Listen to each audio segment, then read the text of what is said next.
Rubino, Devil's Digest. I know that as much as you're impressed with Rashad's performance, I mean the 28 carries, I'm assuming that's something you'd like to avoid not only this week but really for the rest of the season. Yeah, I think it came to a point where he had the hot hand, and I could see it in his eyes that he wanted to stay and kind of lead the team, and so I stayed with him. I took him out a couple of times because he was winded, but I thought he was the most dangerous guy on the field, and from where I come from, you got to give the guy with the hot hand the ball, and so that's kind of how that played out. And then when it was 4 minutes at the end of the game, we just tried to kill the clock and run the ball, and I felt comfortable with him, and so that was how we ended the game. Michelle Gardner, Arizona Republic. Obviously, Chip had the fumble. He's had fumbled, I guess, the last 2 games, and you took him out, or Zach took him out, and didn't give him a lot of carries after that. So what do you tell a kid like that to kind of keep his confidence up and say, hey, you're still part of our game plan, hang in there? Yeah, and that's a tough one because I know how much Chip cares about the team and the well-being of the team. He had a couple fumbles, and I think that goes just to going back to practice and habits. So I'll take the blame on that and making sure we concentrate on ball security every day. But I don't want him to be running scared and thinking of the football. And so there's a fine line. I thought, and it had nothing to do with him not really going back into the game after those fumbles. I just thought Rashad was on a roll, and he needed the ball, and I thought he had a great feel for what was going on. I could see that Chip was disappointed, not with the really about going back in, but him letting the team down and fumbling, and then they went back and scored. But it had nothing pretty much to do with that. And then we got back here on Sunday, and he was carrying around a football. That's just Chip. He knows what to do. And from my standpoint, I just think it's practicing habits and good habits and doing that every day, because I don't think they fumble on purpose at all. Not the kids in my room, just because I know how much they care about the team. Chris Cartman, Son of a Source. Hey, Sean. You guys did start with some two-back stuff in that game, and when you have a few receivers who are out of the lineup and Case Hatch out of the lineup, that seems like a personnel grouping that might work for you. So what have you thought about that capability?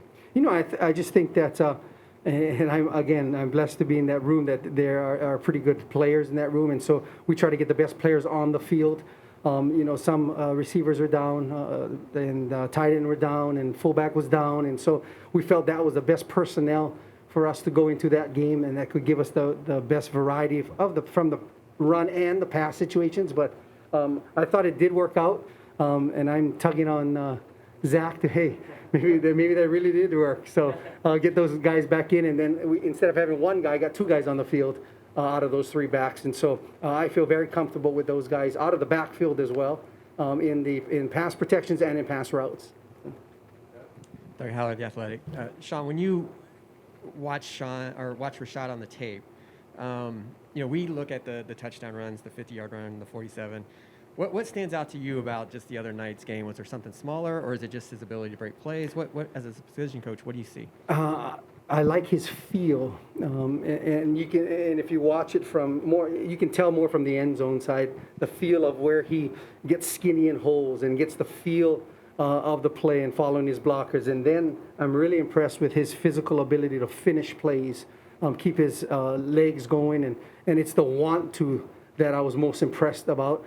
And we all know, I mean, that game was very, very important for us, and I thought his want to led the team, and even on the sidelines, I think him finishing those runs and getting those runs pushed our linemen to make sure that they're downfield finishing their blocks and things like that. So more impressed about anything. He's a great running back, great hands, good feel, but it's the want-to part that I was most impressed about. And going back to the 2 backs in the backfield, I mean, what kind of matchup problems do you feel that causes for whatever kind of front you're seeing, but just how does it give you guys an advantage? From a personnel standpoint on the defensive side, are we a heavy personnel because we have 2 backs, or is it a light personnel because we got 2 backs? So they're going to have to make a decision how they're going to play. They also now, I have to have the Willie or the boundary backer as well as the Mike backer. I think that it's matchup problems for both of those guys in routes with our backs, because I think they're great out of the backfield and they're athletic and fast and those things. So I just think it's a mismatch for the linebackers inside, especially if they think from a personnel standpoint that they're going to bring a heavy set 3 linebackers, and now we got route runners outside, and so I think it gives us another dimension to our offense, and Zach has done a great job utilizing that, and I think we'll use it more in the next couple games. Zach Keenan, Devil's Digest. Battle for Arizona Avenue this Friday night. Is that one of those rivalries that you can just never escape? You know, it's funny because I just was on the phone with one of my good buddies last night, and I saw, the pictures of them at the and it brings back memories, and it's a great rivalry for the city of Chandler. It's bragging rights from both schools too. I mean, that goes a long ways. And I think in the last 10 years, that Chandler's won 9 years. Remember, I've been there the first 17 that we didn't win. And so I think, and I hope the best for Chandler, of course. But Hamilton's playing pretty good football. I just think it's a great opportunity for the community to see good football. I know I'm not supposed to cheer one side or the other, but I'm just saying it's good. I think it's a good thing for just the city of Chandler to bring out everybody in these times. Sean, you've been with ASU up in Washington or the Pacific Northwest, and the rain, the wind, it seems like every time you go, it's in November, the weather's pretty bad. What do you talk about with your group, and what type of game do you look for in that type of environment? It is, I played college ball in the Northwest in Oregon too, and so I understand that rain and it's that wetness more than anything.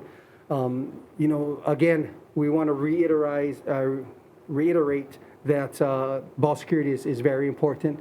I don't want to reiterate too much because then they get thinking about it the whole time. It's just another game. Understand that it's wet. We might have to make sure that we protect the football a little bit more.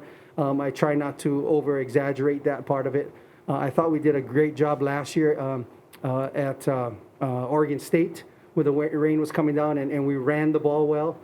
It also, I think, is an advantage for running backs because we become slippery and that kind of thing. And so I hope it's not like the Utah back 2 years ago when I was freezing, but there's going to be rain. I freeze at 60 degrees. I mean, I'm out there in the cold. So, but I think it's going to be a great game for us. Washington is a great defense, and they had a little changes on their offensive side, but they're going to be a good, formidable football team for us.